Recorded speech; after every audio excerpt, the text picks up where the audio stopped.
Greetings everyone, it's Dave. Welcome in. It's time for modules 5 and 6. In the next 2 weeks, we're going to be finishing out the formal elements. We're going to be talking about some of the more minor elements. We've already covered line, space, and color, and now we're dealing with things like motion, time, scale, proportion, unity, balance, and focal point. I think that's everything. But we also have, in the next 2 weeks, a really great movie. It is called Who the F is Jackson Pollock?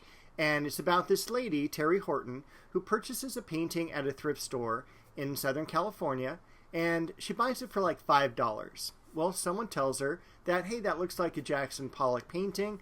She doesn't know who that is, but the documentary basically traces her pathway of authenticating this painting because today she's asking $50 million for it. So, again, a really fun documentary, and I can't wait to tell you about it. So we're going to head over to the Canvas site. I'll walk you through modules 5 and 6 in this video. All right, here we are on the Canvas site. As promised, modules 5 and 6 are now open. We're going to take a look at module 5 first. The usual suspects are at the very top, our video that covers both modules 5 and 6. We're also going to have our introduction. We'll take a quick look at that.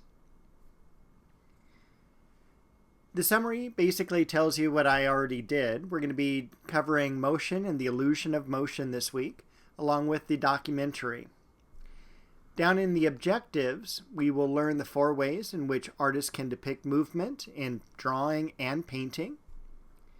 In Terry's film, we have to deal with issues of authorship, or in Terry's case, the lack thereof, because there's no author associated with her painting. Authorship deals with tying in the artist to the work. We also have issues with provenance. Now, provenance is a list of people who have owned the painting, or even a list of where the painting has been, such as art exhibits, museums, and galleries. So in the end, we do want to find out if Terry's painting is real or not. We have a discussion board this week, along with journal number 5, and I will tell you both of those are tied into the documentary, so make sure to watch that early in the week. Our first lecture, and before I do that, I'm going to head up to office hours every Monday and Wednesday from 4:30 to 7 p.m. Our first lecture is on motion and the illusion of motion, the lecture study guide, and then the further exploration section. We've got the readings up top, and then some videos. Nude descending a staircase. We'll deal with that in terms of motion. And we already talked about it earlier on in the semester as far as abstraction is concerned. Metropolis 2, that is kinetic art. And then with action painting, we spend some time with Jackson Pollock. And of course, he's the basis for the movie this week as well. So we've got a short video of Jackson Pollock actually painting. This is by Hans Nemeth, and it's about a 2 to 3 minute video. Lousy music. I'm going to apologize for that already, but it's really cool because you do get to hear the voiceover of Jackson Pollock's voice.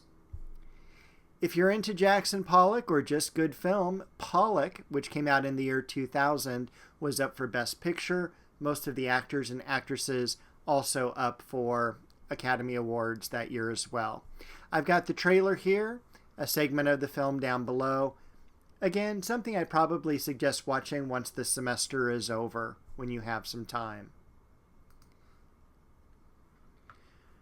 We're going to then head to the documentary. We've got the documentary here, the movie guide, and then the further exploration section. And that's going to have just an article about Terry, as well as an interview. So you can kind of see what she looks and acts like probably about 10 to 12 years after the documentary has been shot. Zipping down there, we're going to do journal entry number 5. And this is where you're going to submit the movie guide that I have for you for the documentary. Now, the movie guide is set up kind of in 2 sections. The first section is a list of all the main actors and actresses. Of course, these are real people. It is a documentary. And we've got Terry Horton up at the very top. people like Nick Carone and Ben Heller. And I believe I have everyone here in order of appearance. As far as the questions go, things you should think about as the movie is playing. Do you think Terry's painting is authentic? Consider the debate between scholarship and science. Consider the division amongst the social classes. Is there anyone in the movie that we can trust? This deals with bias. Once again, the idea of authorship. How much should Terry sell her painting for? Who is your favorite character and why? And at the end of the film, it's open-ended. What does Terry do from here? So all those things you're going to fill out and submit as your journal. If you're doing a Google Doc, you can embed this into the Google Doc, but most of my students submit it separately. We're going to have a couple of films throughout the semester, and it's totally okay to have some standalone documents. That's just easier to complete rather than trying to fit them into a Google Doc. But I leave that up to you. And then I need to cover the discussion board.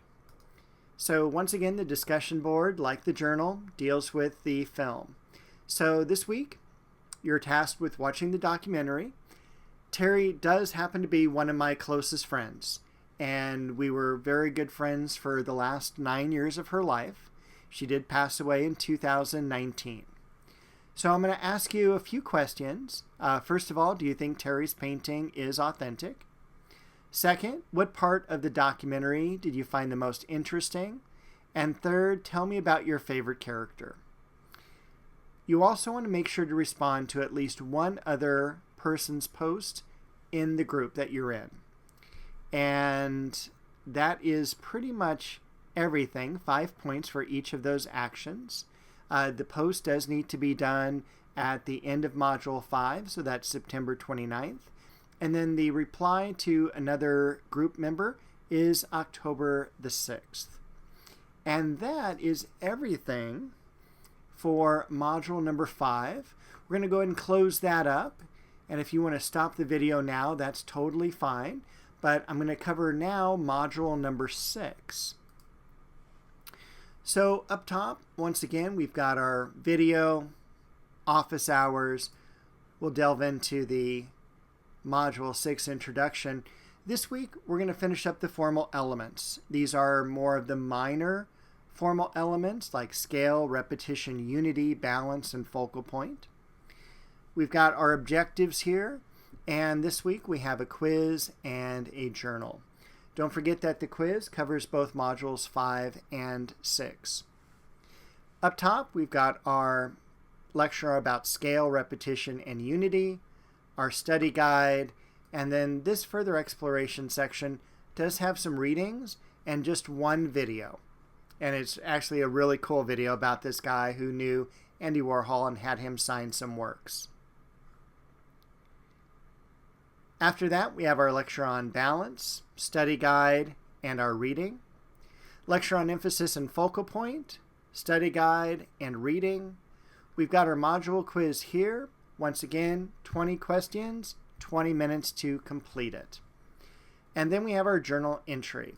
And this week, it's going to be focusing on Andy Warhol.